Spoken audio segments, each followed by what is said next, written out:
हे गुरुदेव, नमोस्तु, नमोस्तु, नमोस्तु। बंधुओं, जैसा कि आप सभी को विदित है कि परम पूज्य गुरुदेव की पावन प्रेरणा एवं मार्गदर्शन में सिद्ध क्षेत्र सम्मेद शिखर जी में गुणायतन तीर्थ का निर्माण बहुत द्रुत गति से चल रहा है और आप सबके सहयोग से ही वह निर्माण पूर्णता की ओर है। आज भी गुणायतन से कुछ लोग संबद्ध हुए हैं। मैं उनके नामों की उद्घोषणा करूंगा और अपेक्षा रखूंगा कि आप करतल ध्वनियों से उनकी अनुमोदना करें। सूत्रधार के रूप में गुणायतन से संबद्ध हुए हैं श्रीमान अजित समताजी सिंघई, प्रियांक सोनल देशना विहान मायरा, राहुल प्रांजल सिंघई। सभी लोग करतल ध्वनियों से इनकी अनुमोदना करें बंधुओं। और आज के इस सत्र को हम आगे बढ़ाएं उसके लिए हम सभी चलते हैं परम पूज्य मुनिवर श्री संधान सागर जी महाराज के चरणों में और सभी ने नमोस्तु पूर्वक निवेदन करते हैं कि हे महाराज श्री, आपके माध्यम से शंका समाधान किए गंगा यहाँ प्रवाहित हो। नमोस्तु, नमोस्तु, नमोस्तु। आज आचार्य विद्यासागर प्रबंध विज्ञान संस्थान इस इंस्टीट्यूट में इस पावन धरा पर जहाँ एक बहुत बड़ा ऐतिहासिक कार्य होने जा रहा है गुरुवर के आशीर्वाद से, उस संस्थान में यह शंका समाधान का सत्र अपन प्रारंभ करें।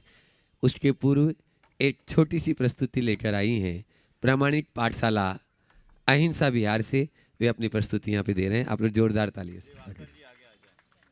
और मैं चाहूँगा दिवाकर जी यहाँ पर इस सभा में उपस्थित हैं, जस्टिस साहब, वे आगे आ जाएं और अग्रिम पंक्ति में अपना स्थान ग्रहण करें।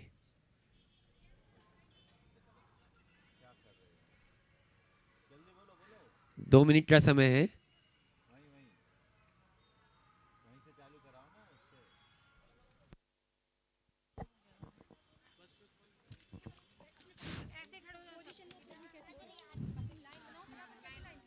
नमोस्तु गुरुदेव। गुरुदेव, आपने हम सभी के जीवन में इतना सब कुछ दिया है कि आपका उपकार हम लोग जीवन में कभी नहीं भूल सकते और उन उपकारों के माध्यम से देश के ही नहीं विदेश के लोग भी अपना जीवन परिवर्तित कर रहे हैं।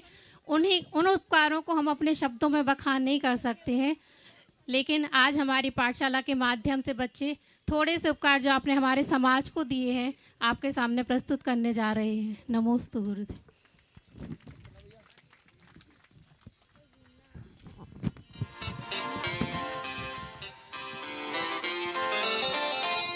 हमारी पाठशाला प्रामाणिक पाठशाला, कुश्ती की है ये शाला और ज्ञान की भी शाला है।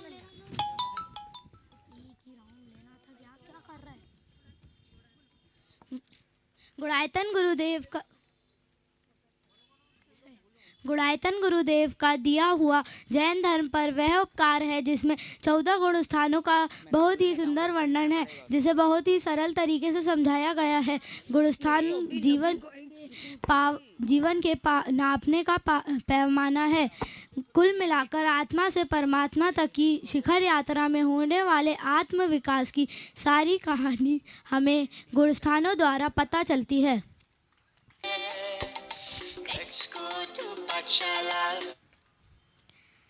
पाठशाला वह स्थान है जहाँ पर छोटे छोटे बच्चे बड़ी ही रुचि के साथ जैन धर्म के सिद्धांतों को पढ़ते हैं।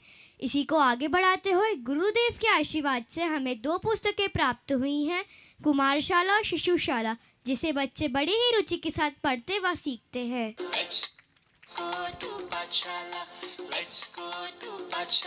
गुरुदेव के प्रतिदिन पूजन में बताई जाने वाली 4 बातें जो हमें जीवन में उद्धार के लिए मार्गदर्शन दिखाती हैं।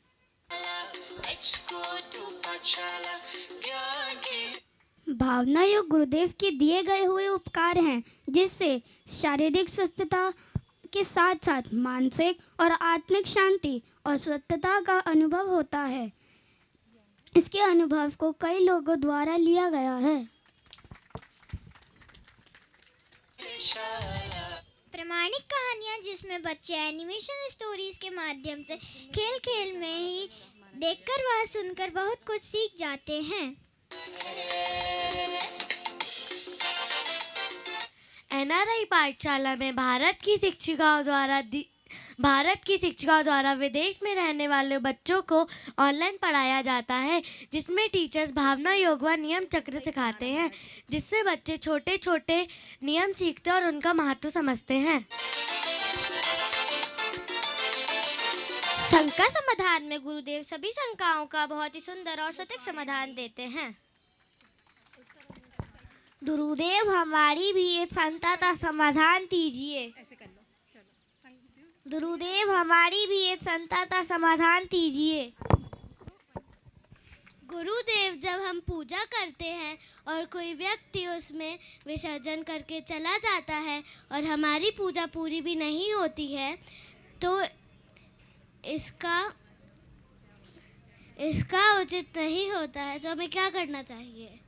बिल्कुल, कोई पूजन करके जाए और वो बीच में विसर्जन कर ले तो उसे कर लेने दो, आप अपने पूरी संकल्प को पूरा करो। हालांकि पहले से बोल देना चाहिए कि अभी हम पूजन कर रहे हैं, आप विसर्जन ना करो। ठीक है, एक बार इन बच्चों के लिए जोरदार करतल ध्वनि से अभिनंदन करें। चलिए ओम।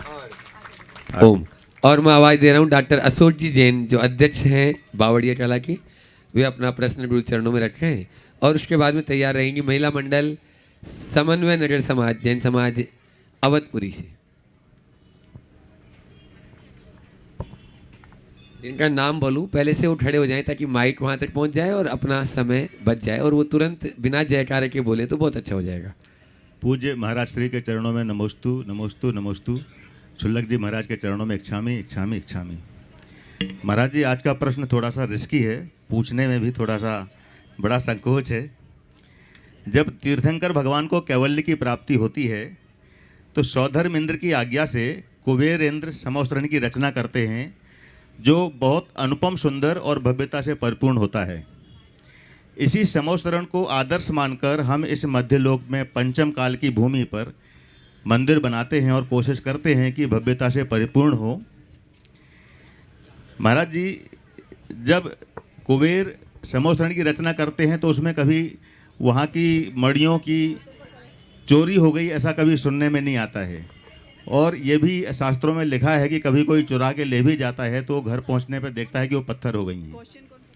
तो ये रिमोट कंट्रोल होती हैं, पर हाँ, इस कर्म भूमि पर जब हम मंदिर बनाते हैं तो महाराज जी, हमारे बनाए हुए मंदिरों में चोरी की घटनाएं सभी प्रयास करने के बावजूद भी, ऐसा मुझे नहीं लगता कि कोई भी समिति या कोई भी समाज ऐसा करती होगी कि थोड़ी भी गुंजाइश रखती होगी सुरक्षा में, पर इसके बावजूद भी ऐसी घटनाएं बड़ी आम हो गई हैं। तो महाराज जी, मेरा प्रश्न यह है कि हमें ऐसा क्या और कर लेना चाहिए कि मंदिरों की भव्यता भी सुरक्षित रहे, भव्य जनों की दानशीलता भी बनी रहे और हमारे मंदिरों में चोरी की घटनाओं में थोड़ा सा विराम लग जाए, ये चोरों का हंटिंग ग्राउंड ना बने। नमस्ते महाराज। देखिए, आप जो बात कर रहे हैं वह चौथे काल की, और अभी जहाँ आप बात कर रहे हैं वहाँ पंचम काल, तो काल का इतना अंतर तो होगा ही। चौथे काल में तीर्थंकरों के काल में चोरी का भाव ही नहीं होता, इतनी विशुद्धि रहती, और आज चोरी होने लगे इसीलिए रत्न नहीं बरस रहे। हमें कोशिश करनी चाहिए कि जितना बन सके हम सावधानी रखें और सुरक्षा का प्रबंध करें। चोरी होने से भगवान के अतिशय में कोई फर्क नहीं। ये मत सोचना कि भगवान की अतिशय की कमी के कारण चोरी हो रही। चोरी की वजह सामने वालों की आसक्ति है, उसका अविवेक है, उसका अज्ञान है। उसे हम दूर करें तो चोरी जैसी दुर्घटनाओं को हम रोक सकते। नमस्ते महाराज। महिला मंडल समन्वय नगर अवधपुरी, और उसके बाद में शिकागो यूएसए से अपने बीच में दिनेश सुबरा जी जैन, जो गुणायतन ट्रस्टी हैं। आचार्य श्री के चरणों में बारंबार नमो नमस्तु नमस्तु। परम पूज्य शंकर समाधान प्रणेता श्री प्रमाण सागर महाराज जी के सानिध्य चरणों में सत नमन सत नमन। समस्त गुरुओं को सत नमन सत। गुरुवर जी, मेरा सवाल जी, सभी महिला मंडल की एक भावना है और ये शंका भी है गुरु जी। शंका गुरुवर आपसे करिए आप निदान। चित्यालय अभी जो लघु मंदिर हो भव्य महान, चित्यालय अभी छोटा है, जो लघु मंदिर है वह वह भव्य हो जाए। मंदिर और भव्य महान सफल होगी कब आशा, मेला मंडल की गुरु बस यही अभिलाषा। गुरु प्रमाण आशीष से संभव सभी मुकाम, गुरुवर दो आशीष है पूर्ण हो यह काम। गुरुवर दो आशीष है पूर्ण हो यह काम, गुरुवर दो आशीष है पूर्ण हो यह। बहुत अच्छी भावना आप लोगों ने रखी है। भावना भाइये, चैतालय शीघ्र भव्य रूप ले। बहुत बहुत आशीष। नमोस्तु भगवान, नमोस्तु भगवान। शिकागो यूएसए से गुणायतन ट्रस्टी दिनेश सुब्राजी जैन और उसके बाद विद्यासागर संस्थान महिला मंडल अवधपुरी तैयार है। महाराज श्री को कोटिशः नमन, सभी मुनि श्री को नमोस्तु, सभी छुल्लक जी को इच्छामि। महाराज श्री शिकागो में जुलाई में जैना का सम्मेलन होने वाला है और उसके लिए आशीष वचन और उद्गार चाहिए हैं। तो मैं विजय भैया से विनती करूंगा कि वो बाद में आपके लिए आपसे वो 2 मिनट का रिकॉर्डिंग करके मुझे भिजवा दें। आपका आशीष चाहिए महाराज जी।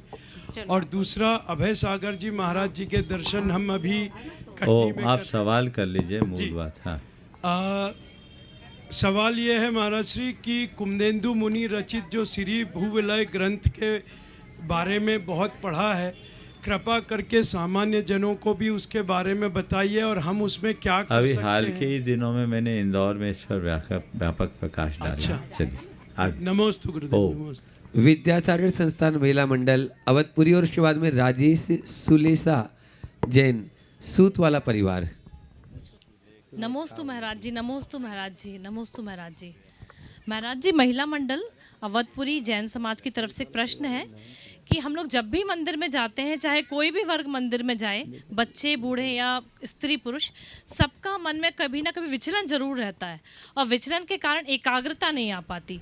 उस एकाग्रता को लाने के लिए ऐसे क्या प्रयास किए जाएं कि हम लोग जब मंदिर में आए तो हमारा ध्यान पूरे भक्ति में रहे, या घर में भी अगर जाप करें या पूजन पाठ करें तो ध्यान पूरा का पूरा श्री चरणों में रहे। देखिए, मंदिर में अपने ध्यान को भक्तिमय बनाना चाहते हैं तो उसका एक ही उपाय है, आप भगवान की उपस्थिति का एहसास करना शुरू कीजिए। यदि भगवान की उपस्थिति का एहसास होगा तभी भक्ति प्रकट होगी।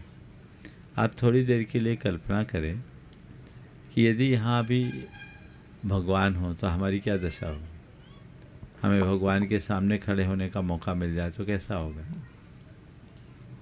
मन नाच उठेगा, उन्हें अपलक दिखाने की इच्छा होगी, हम उन्हें देखेंगे तो देखते ही रह जाएंगे। उस घड़ी मन इधर उधर डोलेगा क्या। तो बस यही भाव दशा हमें अपनी बनानी चाहिए कि हम जब कभी भी मंदिर जाएं तो ये ना सोचें कि हम मंदिर जा रहे हैं, हम मूर्ति के दर्शन कर रहे हैं। हम ये देखें कि हम साक्षात भगवान के दर्शन कर रहे हैं और भगवान के दर्शन से हमारे जीवन में रास्ता बने। नमस्ते महाराज जी, नमस्ते महाराज जी, नमस्ते। राजेश जी सुलेखा जी जैन सूत वाला परिवार, जिन्होंने इस आचार्य विद्यासागर प्रबंध विज्ञान संस्थान की यह जो भूमि है उसके पुण्यार्जक परिवार है। जोरदार ताली से उनका स्वागत अभिनंदन कर दे। जोशित भी है, ठीक है। हाँ, प्रश्न करें आप। और उसके बाद में तैयार रहेंगे विद्यासागर पाठशाला अवधपुरी की नयोनिका लहरी, वो प्रश्न करेंगी। सभी महाराज श्री के चरणों में नमोस्तु, नमोस्तु। सभी छुल्लक जी के चरणों में इक्षामी, इक्षामी, इक्षामी। महाराज श्री, बुराई छोटी हो या बड़ी हमेशा विनाश का कारण बनती है, और जैसे कि नाव में छेद छोटा हो या बड़ा हमेशा नाव को डुबा देता है।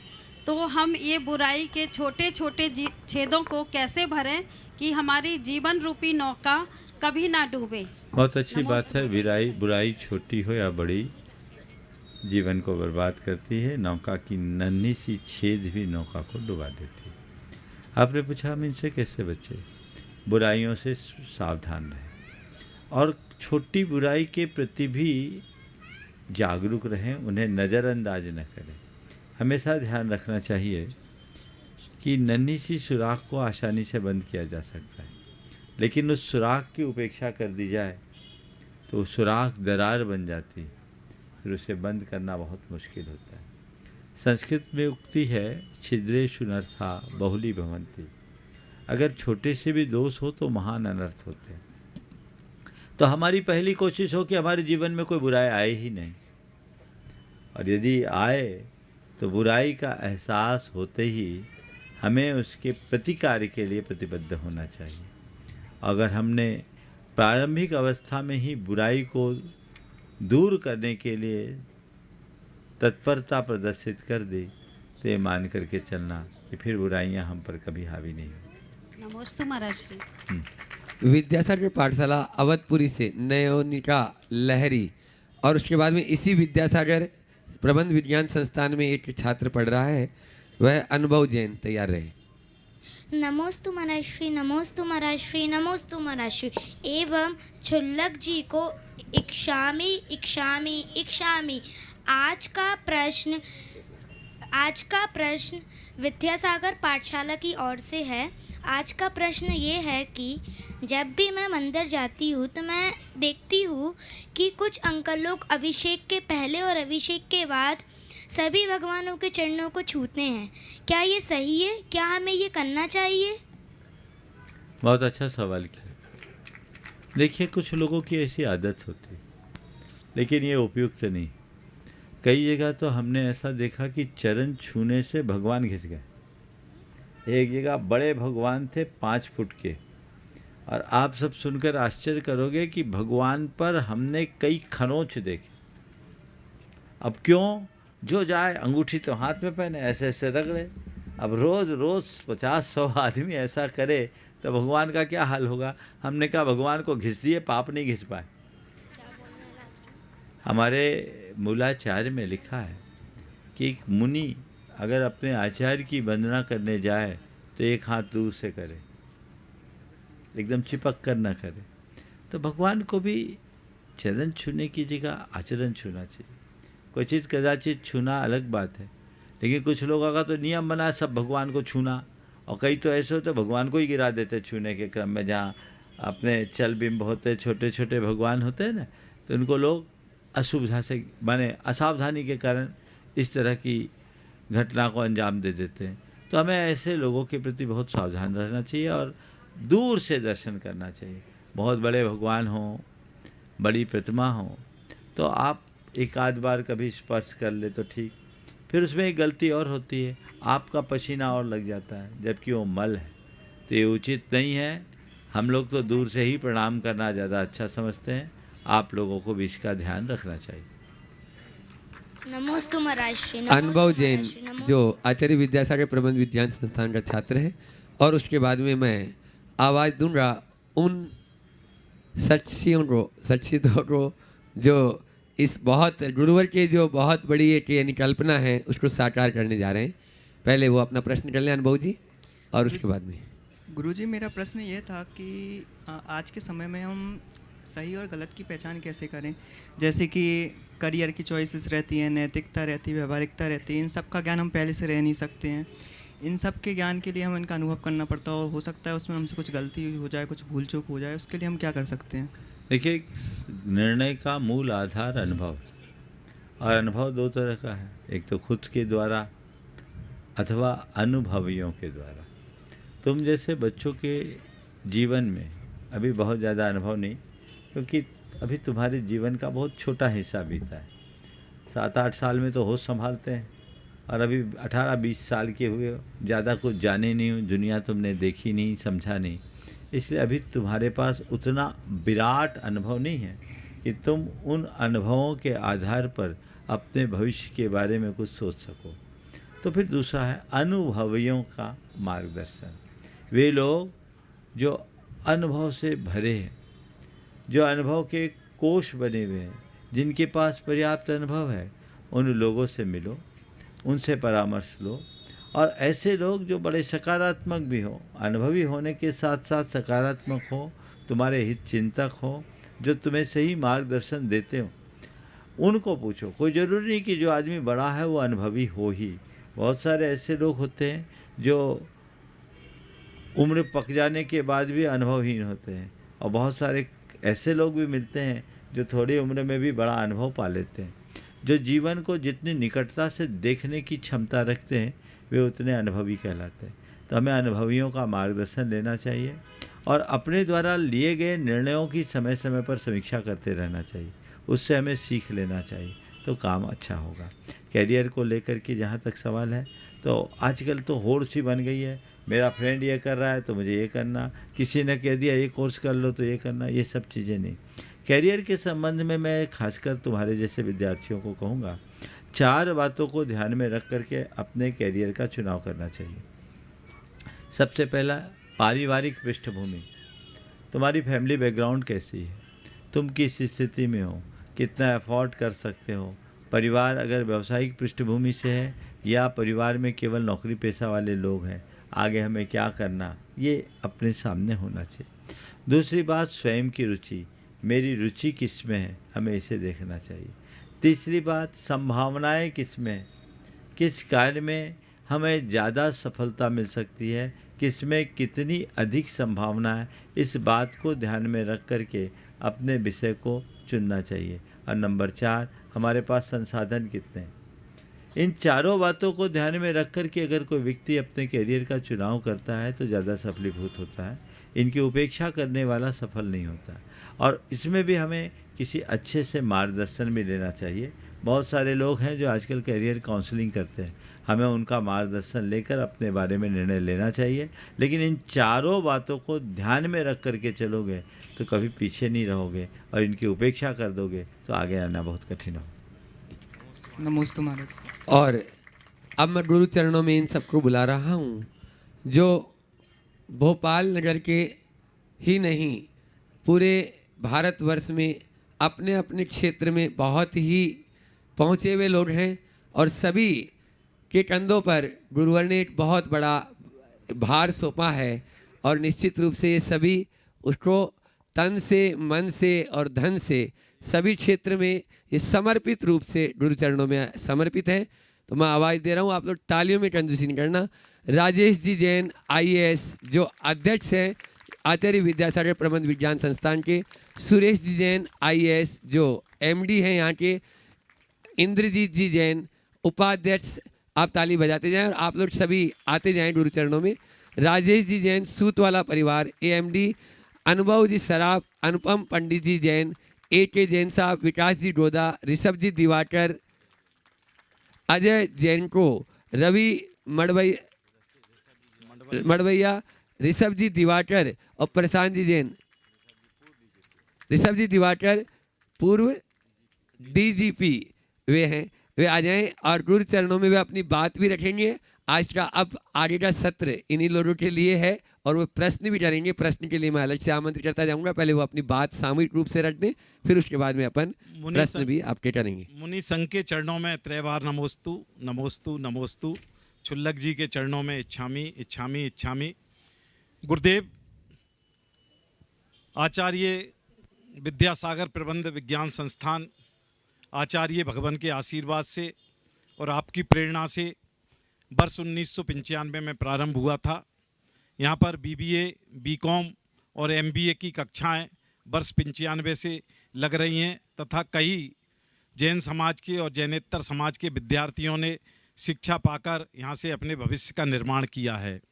गुरुदेव 30 साल का समय बहुत लंबा समय होता है। 30 साल के उपरांत चूँकि ये परिसर शैक्षणिक कार्यों के लिए आपके द्वारा आशीर्वाद दिया गया था, तो अब हम चाहते हैं कि इसमें शिक्षा के क्षेत्र में कोई नए प्रकल्प प्रारंभ किए जाएं। इसके संबंध में आपका आशीर्वाद और मार्गदर्शन चाहिए ताकि जैन समाज के लोगों को इसका अधिकाधिक लाभ मिल सके।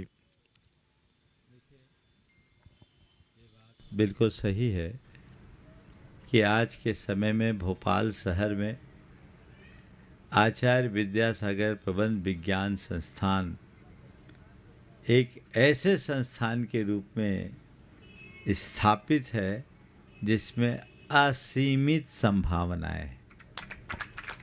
1995 में जब हमारा चातुर्मास हुआ था तब मैंने इसकी प्रेरणा दी थी। सुरेश जी और यहाँ के वरिष्ठ प्रशासनिक अधिकारीगण, जिसमें दिवाकर जी भी उस समय उपलब्ध थे, हमसे नियमित मिलते थे और ये था भाव कि शिक्षा के क्षेत्र में समाज को आगे आकर के कुछ करना चाहिए।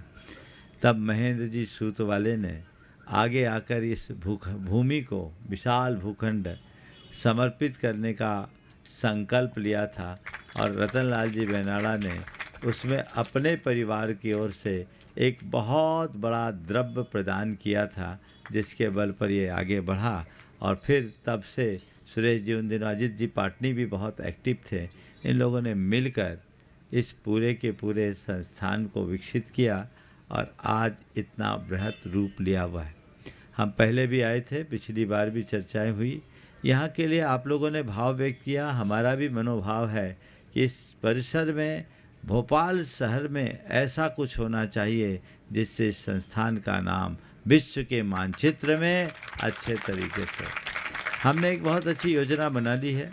आप लोगों से बातचीत भी हमने अभी प्रारंभिक रूप में की है, कुछ चीज़ें और हैं जो मुझे बातचीत करना बाकी है, लेकिन बहुत अच्छी एक भावना मेरे मन में आई है जिसकी घोषणा आज मैं नहीं करना चाहता। मैं चाहता हूँ कोई शुभ मुहूर्त में उसकी शुरुआत की जाए और हम जिस योजना को अपने मन में रखे हैं, मुझे लगता है इसी सत्र से उसकी शुरुआत हो जाएगी और पूरे देश में एक नई पहल के रूप में देखी जाएगी। और बहुत सारी चीज़ें जिसकी कार्य योजनाएँ आप लोग बना रहे हैं, आप बनाते जाइए। मैं तो पूरी कमेटी से एक ही बात कहता हूँ, अब इसका फिर से शुभोदय आया है और अब इसे उसी रूप में देना है। हमें शिक्षा के क्षेत्र में अच्छे से अच्छा काम करना है। भोपाल बहुत बड़ा एक केंद्र है, राजधानी होने के कारण इसका अपना महत्व है और पूरे देश भर के, खासकर प्रदेश के बच्चे यहाँ बहुत अच्छी संख्या में आते हैं। हमें उनके लिए अच्छी कार्य योजना बना करके काम करना है। मैंने सोच तो लिया है, लेकिन मुझे नहीं लगता कि आज मुझे इसकी घोषणा करनी चाहिए। आप लोग तो एक ही संकल्प लो, इशारा होगा, हम दौड़ेंगे।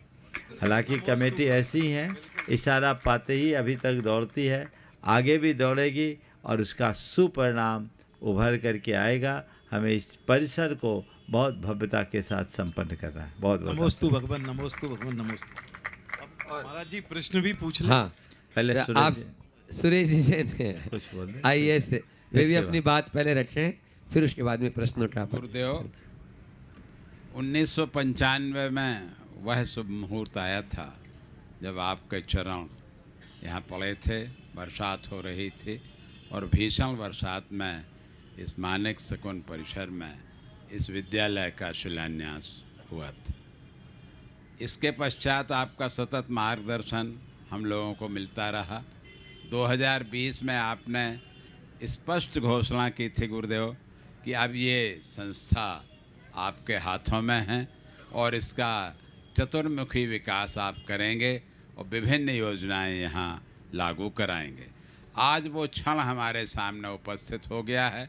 गुरुदेव, शुभ मुहूर्त तो आपको ही निकालना है। 3 मूर्तियाँ मंच पर विराजमान हैं, इन्हीं को मुहूर्त निकालना है। जितना जल्दी निकालें हम लोगों को उतनी खुशी होगी। मेरी केवल एक प्रार्थना है कि 1 जुलाई से पुनः स्पंदित रूप से आधुनिक ऊर्जा के साथ, पूरे शक्ति के साथ और यह संस्थान फिर से सुविकसित हो। यहाँ एक विद्यालय बने, ग्रामीण छात्रों के, ग्रामीण क्षेत्र के छात्र यहाँ आएँ और सर्वोच्च स्तर का विद्यालय भी बने। आपको गुरुदेव बड़ी प्रसन्नता होगी जान के कि ग्रामीण क्षेत्रों में यहाँ से निकले हुए MBA के छात्र 2000 से अधिक छात्र निकले और जो पूरे विश्व में आपका और गुरुदेव का कीर्ति का, यश का डंका बजा रहे हैं और अच्छी जगह पोस्ट। तो आपकी कृपा दृष्टि फिर से यहाँ पड़ी है और हम बड़े आशान्वित हैं, विश्वास बहुत बहुत अच्छी भावना आप प्रकट कर रहे हैं। मैं सोच तो रहा हूँ, थोड़ा सा धैर्य रखो, कुछ योजना मन में आई है, इसे और थोड़ा पका लूँ, फिर आप लोगों को परोसूँ ताकि आप लोग उसका पूरा लाभ ले सके तो ज़्यादा अच्छा है। अभी कहना थोड़ा हड़बड़ी हो जाएगी। ठीक है, पर मैं आपने 1 जुलाई से कहा, हम तो 1 अप्रैल की तैयारी में। आप तो कमर कस के रखियो, 2 महीना लेट करने की क्या जरूरत। हमें तो तत्परता से काम करनी है और इसे एक अच्छा स्वरूप प्रदान करना है। बहुत भव्यता। महाराज जी, भोपाल में वसंतोत्सव का यह अनुपम स्वरूप जो आपने अनेकांत के माध्यम से प्रस्तुत किया है, जहाँ 6 फरवरी को 16 संत विविध संघों के यहाँ एकत्रित हुए, उसका समाज में, जैन समाज में, दूसरी समाज में बहुत अच्छा मैसेज गया है। गुरुदेव आपकी कृपा के लिए हम आपके चरणों में सत सत वंदन करते हैं। इसी प्रकार से कोई भी घूमता फिरता संत आपके मंच पर विराजमान हो सके, यही सबकी प्रार्थना बहुत है। बहुत। यही स्नेह है, आप सबको देते रहिए। बहुत बहुत। हाँ, नमोस्तु भगवान। आपके जो भी गुरुदेव आशीर्वाद होगा, निर्देश होंगे, उसका सभी पूरी टीम तत्परता से पालन करेगी। अभी हम दौड़ रहे थे, अब हम फर्राटा भरेंगे उसके लिए। बिल्कुल आप चलो। आश्वस्त करते हैं गुरुदेव। मैं मेरा एक- अनुरोध करूंगा एक छोटा राजेश सा जी प्रश्न से है ही गुरुदेव। शुरुआत हो जाए, फिर उसके नमस्ते बाद हाँ, गुरुदेव। सबको तो मौका नहीं मिलेगा। चार उसके को। बाद में सुरेश जी भी करेंगे। सुरेश जी का हो गया। एक प्रश्न है गुरुदेव के, भविष्य जन्मा है, फिर भी हर व्यक्ति भविष्य के लिए चिंता, भविष्य की सोच हमें चिंता और अवसाद की ओर ले जाती है, और इस अनिश्चितता से कैसे निपटें गुरुदेव? बहुत अच्छा सवाल आपने किया है। भविष्य अजन्मा है, फिर भी लोग उसकी चिंता और अवसाद में भर जाते हैं। इससे हम कैसे बचें? दरअसल है क्या, भविष्य एक कल्पना है, और उस कल्पना के व्यामोह में लोग उलझते हैं और वो चिंता उत्पन्न करते हैं। हमें चाहिए कि हम अपने भविष्य के प्रति सतर्क रहें, पर शंका न करें। सतर्कता हमें समर्थ बनाती है और शंका से चिंता उत्पन्न होती है। मैं सभी से बोलूँगा, भविष्य के प्रति निश्चिंतता का मतलब क्या है? आंखें मूंद लेना भविष्य के प्रति निश्चिंतता नहीं। भविष्य के प्रति सजग रहना ही आपके भविष्य को अच्छा बनाएगी, निश्चिंतता का आधार बनेगी। लेकिन भविष्य को लेकर के शंका करना, कहीं गड़बड़ ना हो जाए, कहीं गड़बड़ ना हो जाए, कहीं गड़बड़ ना हो जाए, ये अच्छी बात नहीं। आप अगर गाड़ी चला रहे हैं तो आपकी ये जिम्मेदारी है कि मेरी ड्राइविंग सही हो, मैं सही तरीके से गाड़ी चलाऊं, मुझसे कुछ गलती ना हो, सावधानी और सजगता से चलाऊं, ताकि किसी तरह की दुर्घटना ना हो। ये तो समझदारी। लेकिन ड्राइविंग सीट पे बैठे, क्या एक्सीडेंट ना हो जाए, क्या एक्सीडेंट ना हो जाए, क्या एक्सीडेंट ना हो जाए, ये जो शंका का कीड़ा है ना, ये बैठेगा तो दुर्घटना ना होनी हो तो हो जाए। तो आजकल के लोगों के साथ प्राय यही देखने में आता है, वे भविष्य की चिंता ज़्यादा करते हैं, भविष्य के प्रति सतर्कता कम रखते हैं। तो अपने अजन्मे भविष्य के प्रति सतर्क रहना सीखें, शंका को दूर भगाएं, और एक बात मन में बिठाल दें कि मेरा आज अच्छा है तो आने वाला कल भी अच्छा होगा। बस ये विश्वास यदि हृदय में बैठ जाए तो कठिनाइयाँ नहीं हो। नमोस्तु भगवान, नमोस्तु। मुनिगणों के चरणों में नमोस्तु नमोस्तु नमोस्तु। छुल्लक जी महाराज को इच्छामि इच्छामि इच्छामि। महाराज जी, अभी कल और आज भोपाल में एक इन्वेस्टर, ग्लोबल इन्वेस्टर मीट हुआ है, जिसमें विदेश से और देश के बड़े बड़े उद्योगपति आए हुए हैं। तो मैंने देखा महाराज जी कि जो शराब की दुकानें थीं, जो उनके आवागमन के रास्ते में आ रहे थे, उनके बोर्ड ढाकवा दिए गए और उन दुकानों के सामने हरी नेट लगा दी। तो महाराज जी, आज आम आदमी भी इतना मायाचार करता है और सरकार भी कर रही मायाचार, तो ऐसा क्यों है और इसके क्या दुष्परिणाम है और क्या किया जाए कि कम हो मायाचार? देखिए, मैं इसे सकारात्मक रूप से लेता हूँ कि कम से कम सरकार ये मान तो रही है कि शराब गलत है, और एक संदेश देना चाहती है कि हम शराब को पसंद नहीं करते। नहीं तो हम सरकार को रोक नहीं सकते थे, सरकार को कोई ज़रूरी नहीं था, बंधन भी नहीं था, वो तो खुला रख सकती थी। हो सकता है इस मीट में आने वाले बहुत सारे लोगों को भेंट भी किया गया हो, उनने अपनी पैग भी लगाई होगी, सब तरह के लोग हैं। लेकिन इसे हम अपनी एक जीत के रूप में देखें कि कम से कम एक प्रतीकात्मक संदेश तो दुनिया को मिला कि ये गलत चीज़ है। समझ गए? तो हम इसे पॉजिटिवली लें, ज़्यादा अच्छा हो। नमस्ते महाराज, नमस्ते। हाँ, दिवाकर साहब। हाँ, ऋषभ जी दिवाकर साहब, फिर न्यायमूर्ति अभय जी गोयल। आदरणीय गुरुवर, आपके चरणों में बारंबार नमोस्तु नमोस्तु नमोस्तु। संघ में सभी उपस्थित साधुओं, शुल्लक महाराजों को यथा योग्य मेरा वंदन। महाराज, शंका तो मेरे मन में कोई नहीं है, और विशेष रूप से जिनवाणी जिनवच को लेकर तो कभी कोई शंका का प्रश्न ही नहीं उठता है। अधिक से अधिक इसे जिज्ञासा कहा जा सकता है। एक छोटी सी जिज्ञासा मेरे मन में है, मैं आपके समक्ष रखना चाहता हूँ। भगवान महावीर से पूछा गया कि अहिंसा व्रत के पालन के लिए क्या किया जाए। कदम चरे कदम चिट्ठे कदमासे कदम सहे।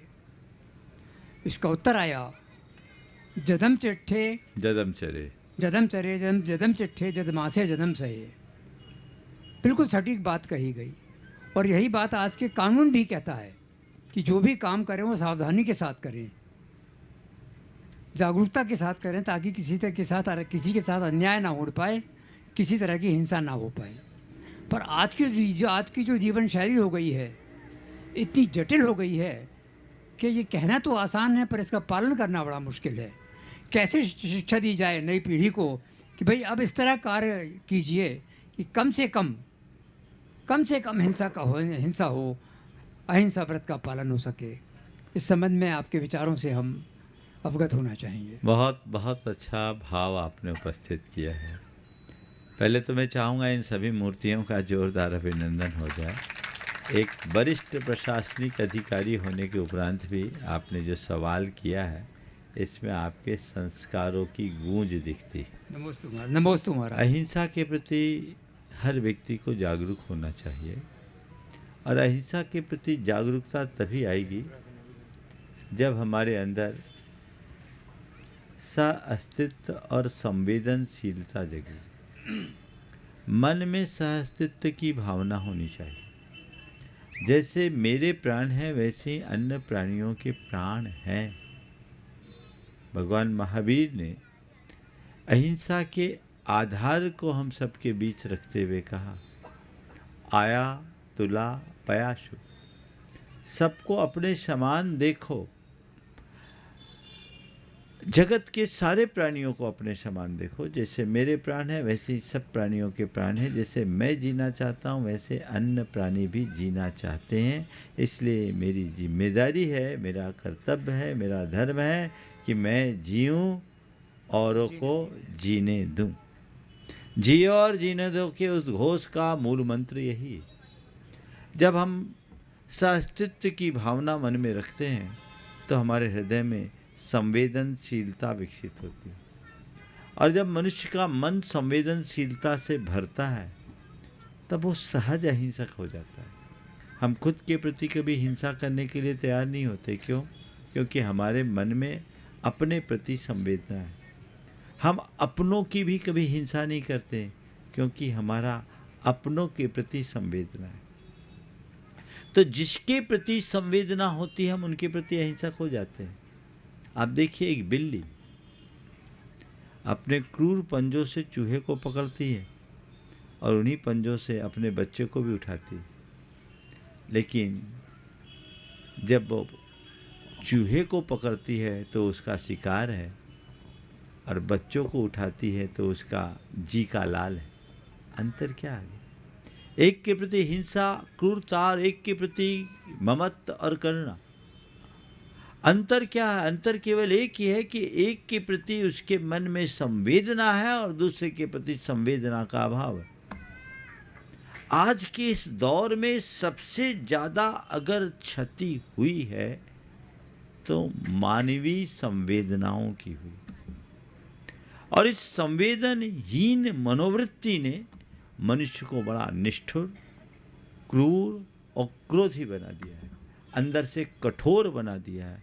इस कठोरता ने उसके अंतस की सारी संवेदनाओं को, अंतस के धर्म को नष्ट भ्रष्ट कर दिया। परिणाम हम सबके सामने। यत्न कैसे आएगा? आज भी जो संवेदनशील है वो बहुत सजग और सावधानी है, और जो संवेदन शून्य है उनकी दशा ऐसी। नमस्ते महाराज। न्यायमूर्ति अभय जी गोयल। एक छोटा सा निवेदन आपके चरणों में है। मैं शाहपुरा जिनालय से संबंधित हूँ। शाहपुरा का जो भगवान पार्श्वनाथ जिनालय है, समाज की ओर से, शाहपुरा समाज की ओर से मेरा आपसे निवेदन है, अनुरोध है कि आपका पदार्पण वहाँ हो, आपके चरणों से उसे बहुत बहुत अच्छी भावना आपकी है। अगर अनुकूलता बनेगी तो देखेंगे। भोपाल तो इतना बड़ा है, यही प्रार्थना महाराज, सुनो अनुकूलता तो, की यही प्रार्थना है। अगर हम आप लोगों की सबकी प्रार्थना, हम चाहते हैं सबकी प्रार्थना स्वीकार लें, कोई निराश ना हो, लेकिन क्या करें, हमारी सीमा है। आप सबकी प्रार्थनाओं को ध्यान रखें तो मुझे कम से कम 2 चतुर्मास लगातार करना पड़े, तब भी शायद पूरा ना हो जाए, है ना। उसी सीमा में, उसी दायरे में इस मंदिर बिल्कुल की भावना स्थापना रखिए है। जरूर। अगर अनुकूलता होगी तो ये लाभ हमारा आप सौभाग्य सबको होगा, मिलेगा। सभी का सौभाग्य बहुत होगा समाज सुंदर। का। हाँ, जस्टिस साहब, और उसके बाद में मनोज जैन दिल्ली वे भी तैयार हैं। अनुपम पंडित, अनुपम पंडित जी। बोलिए। गुरुवर, तीनों के चरणों में सादर नमोस्तु और छुल्लक जी के चरणों में क्षमा। गुरुवर, मेरे मन में कई दिन से ये पीड़ा थी कि भोपाल मध्य प्रदेश की राजधानी है, एक बड़ा शहर है, शिक्षा के बड़े बड़े केंद्र हैं यहाँ पे, किंतु जैन समाज का कोई अंतर्राष्ट्रीय स्तर का कोई स्कूल या शिक्षण संस्थान नहीं है। किंतु आज आपसे मिलकर वो बात पूरी हो रही है कि आपने इस संस्थान को, जो जिसका नाम गुरुवर के नाम से, विद्यासागर जी के नाम से जुड़ा है, उसको एक ऐसा आशीर्वाद दिया है कि ये संस्था एक अंतर्राष्ट्रीय संस्था के रूप में उभर के आए और पूरे विश्व में इसका नाम हो और एक ऐसा उच्च कोटि का शिक्षण संस्थान बने, इसका ऐसा प्रचार प्रसार हो दुनिया में कि लोगों को लगे कि आपके आशीर्वाद से ये पल्लवित हुआ है और संचित हो रहा है और इसका विश्व में नाम हो रहा है पूरे स्तर पर। हम आपके प्रति आभार व्यक्त करते हैं और इसी आशा के साथ कि भाई आपके नेतृत्व में, आपके आशीर्वाद से, आपकी अनुकंपा से ये संस्थान विश्व का एक अच्छा संस्थान बन सकेगा। हम इसके लिए अपने तरफ से जो भी तन मन धन का सहयोग है वो सब प्रदान करेंगे। बहुत सुंदर। नमस्ते महाराज। ठीक, अनुपम। नमस्ते महाराज जी। महाराज जी, मैं इस संस्थान से काफ़ी पहले से जुड़ा हुआ हूँ। 95 में जब शुरुआत हुई थी तो मैं भी जिया जी के पूरे मदद करता था। मैंने देखा सब लोगों ने बहुत मेहनत की, बहुत इस संस्थान को ऊपर लाने में संस्थान ने भी विकास किया, लेकिन कुछ ना कुछ चीज़ की कमी थी। जो संस्थान को जिस ऊंचाइयों पे पहुंचना था वो नहीं पहुंच पाया। शायद मुझे ये लगता है कि जो महाराज लोगों का, आप लोगों का जो आशीर्वाद मिलना चाहिए था वो हमें थोड़ा लेट मिला।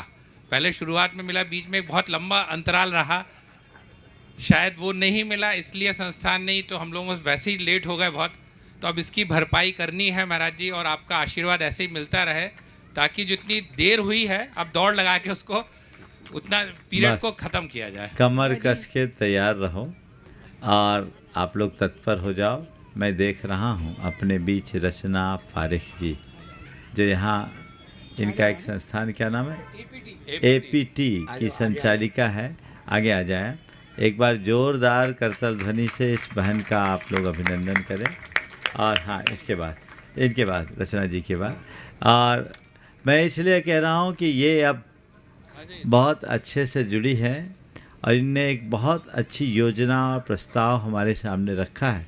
हालांकि अभी मैं उसकी घोषणा नहीं करूंगा क्योंकि कुछ औपचारिकताएं उसकी पूर्ति के बाद ही घोषणा करूंगा, लेकिन हमने सिद्धांततः उन सब बातों को, हमने ही नहीं, अभी पूरी कमेटी ने एक्सेप्ट कर लिया है। रचना जी आज आई हैं और इनके जुड़ने से संस्थान के उद्देश्यों की पूर्ति में हमें और गति मिलेगी, हमें ऐसी आशा और उम्मीद है। एक बार इस बहन का जोरदार अभिनंदन करें। वो अपना कोई सवाल करना चाहें तो कर सकते। हाँ, सवाल है? नहीं, कुछ बोलना चाहेंगी? बस महाराज जी, आपका आशीर्वाद हो गया है तो आपकी वाणी फले और ये इंस्टीट्यूट नेशनल लेवल पर अपना नाम हासिल करे, इंटरनेशनल लेवल पर आपका आशीर्वाद बना रहे महाराज जी, और हम लोग अपनी पूरी ताकत से लगें, बस यही आपसे आशीर्वाद चाहिए। नमोस्तु महाराज जी। महाराज जी, मना स्थिति को स्थिर करने के लिए कौन सा उपाय किया जाए? देखिए, मन स्थिति को ठीक बनाए रखने के लिए 2 उपाय। एक तो हम मन को सही दिशा दर्शन देना शुरू करें, मन को हम सही एडवाइस दें। और दूसरा, जब मन ज़्यादा विचलित होने लगे तो मन के डायरेक्शन को चेंज करना शुरू करें। सम्यक दिशा दर्शन और प्रवाह परिवर्तन, ये दो ऐसे सटीक माध्यम हैं जिससे हम अपने मनस्थिति को संतुलित कर सकते हैं। तो इसके अलावा और कोई दूसरा रास्ता नहीं दिखता, तो ये दोनों चीज़ें हमें अपनाना चाहिए। ओम। मनोज जी जैन दिल्ली से अपने बीच में है और गुणायतन ट्रस्टी, और उसके बाद में अनुभव जी सराफ भी प्रश्न तैयार रहे। मंचासीन विराजमान मुनिवरों को नमोस्तु। मंचासीन विराजमान क्षुल्लक महाराजों को इच्छामि। महाराज जी, भावना योग के द्वारा हजारों लोग जो हैं वो स्वास्थ्य लाभ कर पा रहे हैं और भी विभिन्न प्रकार की बीमारियां प्रॉब्लम से फ़ायदा पहुंचा रहे हैं। कई बार ऐसा होता है कि कोई व्यक्ति अपनी पास्ट की असफलताओं से या कोई उसके साथ कोई अप्रिय घटना घट गई, उससे वो डीप डिप्रेशन या डिप्रेशन जैसी कंडीशन में पहुंच जाता है। और हालांकि उसका आज का जो वर्तमान है वो मतलब ठीक है, वो आनंद पूर्वक बिता सकता है, बट वो पास्ट की उस डिप्रेशन टाइप की घटनाओं के कारण वो उसमें उसको आनंद पूर्वक नहीं बिता पा रहा है। तो भावना योग में इसमें किस तरह के कमांड्स होना चाहिए जिससे कि वो भावना योग का लाभ लेता हुआ अपने जीवन को आनंद पूर्वक बिता सके? देखिए, भावना योग डिप्रेशन से बाहर निकालने का बड़ा सशक्त माध्यम है। यदि नियमित भावना योग करे तो बहुत सारे ऐसे लोग जो डीप डिप्रेशन के शिकार से बाहर आए, उन्हें चाहिए कि पूरा भावना योग करें और हर पल मुझे सहज रहना है, मुझे सकारात्मक रहना है, मुझे प्रसन्न रहना है। इन तीन बातों को अच्छे से दोहराए। मैं सहज हूँ, मैं सकारात्मक हूँ, मैं प्रसन्न हूँ। इन्हें बार बार दोहराए तो वो भावना मतलब डिप्रेशन और अवसाद से बाहर निकलेंगे। निरंतर अभ्यास करें। 3 महीने अगर ढंग से कर लिए तो लोग बाहर आते हैं। बहुत सारे लोग ऐसी गंभीर स्थिति में आए। 2-3 केस तो ऐसे आए जो इसी मंच से लोगों ने अपनी बात कही, सुसाइड करने का अटेम्प्ट तक कर बैठे लोग पूरी तरह स्वस्थ हो गए हैं। आप उनका प्रयोग कर सकते हैं। बस इसमें होता यह है कि कई लोग शुरुआत में ढंग से करते नहीं, तो उनके लिए चाहिए कि प्रेम और आत्मीयता से कोई उनसे करा सके, बार बार प्रेरणा दे और उनसे कराए। धीरे धीरे स्थितियाँ ठीक होती है। साथ में थोड़ा मेडिकेशन भी हो। दवाइयों से शुरुआत में अगर कुछ कर दिया जाए तो वो इस स्थिति में आ जाता है कि भावना योग करने लगे। नहीं तो प्रारंभिक दौर में तो लोगों का मन ही नहीं लगता, वो भावना योग करते ही नहीं तो गड़बड़ हो जाता है, फिर कैसे कोई बाहर आए। तो हमें लगातार ये अभ्यास करने की आवश्यकता है। नमस्ते महाराज। अनुभव जी सराफ और उसके बाद में रवि जी मड़वैया। बोलो। गुरुदेव के चरणों में बारंबार नमन। गुरुदेव, पूरी विद्यासागर इंस्टीट्यूट की टीम आपकी पॉजिटिव ऊर्जा से भरी हुई है। गुरुजी, सब कमर कस के तैयार है, हम आपके सपने को पूरा करने के लिए रेडी भी हैं। गुरुजी, मगर क्या होता है, व्यवस्थित रूप से हम लोग चलते हैं, टीम पूरी व्यवस्थित काम करती है, मगर कभी पॉजिटिव ऊर्जा एकदम ख़त्म हो जाती है, संचार खत्म हो जाता है। उस समय हम लोग पूरी टीम क्या करें, आप ऐसे हमको आदेश दीजिए और ऐसे ही हमको आशीर्वाद दीजिए। गुरुजी, बैटरी चार्ज कराने के लिए गुरु चरण में आ जाए। गुरुजी आएंगे, बिल्कुल बराबर ही आएंगे। गुरुजी रवि जी मड़वैया और उसके बाद में श्रीमती। भावना योग के ऊपर से एक बहुत अच्छा अनुभव है। मैं 1 साल से भावना भा रही थी कि मुझे बहुत अच्छी बहू मिले, पढ़ी लिखी धार्मिक बहू मिले, और आज मेरा इतना सौभाग्य प्राप्त हुआ कि आ गई है बहू। हाँ, सामने तो ले आ। है कौन? नहीं, आज सामने आ जा। महाराज जी, राजेश फोटोग्राफर की बेटी और बैसाखिया परिवार नागपुर का बेटा। और महाराज जी, आज हमने रिश्ता पक्का कर दिया है। और हम चाहते कि दोनों का जीवन बहुत सुखमय रहे, बहुत आनंद से रहे, चलिए, और सब कुछ रहे। पीछे रवि जी मड़वैया और उसके बाद में श्रीमती महाराज जी। अच्छा, गुरु प्रमाण सागर जी महाराज के चरणों में बारंबार नमोस्तु नमोस्तु नमोस्तु। महाराज जी, हाँ बोलो। हम सामाजिक कार्य और जो व्यक्तिगत कार्य करते हैं उसमें हमें नकारात्मकता जो आती है उससे हम कैसे बचें, उस पर थोड़ा सा हम ये चाहते हैं कि आप जो हम कार्य कर रहे हैं उसमें हम नकारात्मकता को कैसे दूर किया जाए। देखिए, कोई भी व्यक्तिगत या सामाजिक कार्य हो, उसमें नकारात्मकता आती क्यों है, पहले उनके कारणों को देखें। हमारी अपेक्षाएं ज़्यादा होती हैं, उसके अनुरूप सफलता नहीं मिलती, नकारात्मकता नहीं मिलती। कदाचित हम आगे बढ़ रहे हैं, हमें अनुकूल प्रशंसा नहीं मिलती, एप्रिसिएशन नहीं मिलता, तो नकारात्मकता आती। कभी कभी हमारे खुद का आत्मविश्वास खंडित होने लगता है, तो नकारात्मकता आ जाती। और कभी हमारा लक्ष्य ही भी खंडित हो जाता है, तो नकारात्मकता आने लगती। मेरे देखिए, चारों कारणों का निराकरण किया जाए तो नकारात्मकता कभी नहीं आएगी। सबसे पहले अपनी अपेक्षाओं के अनुरूप परिणाम ना आए तो अपनी अपेक्षाओं को हम देखें और बड़े लक्ष्य को छोटे छोटे टुकड़ों में बांटें। हमने जो पाया है, हमें जाना है मान लीजिए 100 मील, तो हम 100 मील नहीं चल पाए, माना 100 मील का लक्ष्य लेकर के चले थे, लेकिन 2 मील तो चले, तो हम उसे 50 टुकड़ों में बांट दें। पहला टारगेट ये, दूसरा टारगेट ये, तीसरा टारगेट ये, चौथा टारगेट ये। तो इससे हमारे अंदर का उत्साह बढ़ता है, और उत्साह बढ़ने से हम आगे बढ़ते हैं, अपने प्रति सकारात्मक बन सकते हैं। आत्मविश्वास को अगर हम अपना सुरक्षित नहीं रखेंगे तो हमारे अंदर की नकारात्मकता कभी भी नष्ट नहीं होगी। तो हमारा आत्मविश्वास होना चाहिए कि जो हम रास्ता चुने हैं उस रास्ते में हम जरूर सफल होंगे, इस बात को। तीसरी बात, लोगों की प्रशंसा न मिलने से जो तकलीफ़ होती है, तो ये मन में बधाने रख लें कि हम जो कर रहे हैं वो औरों की प्रशंसा के लिए नहीं, अपनी प्रसन्नता के लिए कर रहे हैं, और जो हम कर रहे हैं वो सही है। ऐसा करने से हमारा आत्मविश्वास भी मजबूत होता है और सकारात्मकता भी बढ़ती है। और लक्ष्य के धुनी बने, लक्ष्य को विखंडित ना होने दें। जो हमने लक्ष्य बनाया है बस वो मुझे पाना है, और पाना नहीं है, पा करके ही रहना है। तो उसके प्रति हमारा उत्साह बना रहेगा और उसके अनुरूप हम अपना काम कर पाएंगे। बोलिए परम पूज्य आचार्य गुरुवर श्री विद्यासागर जी महाराज।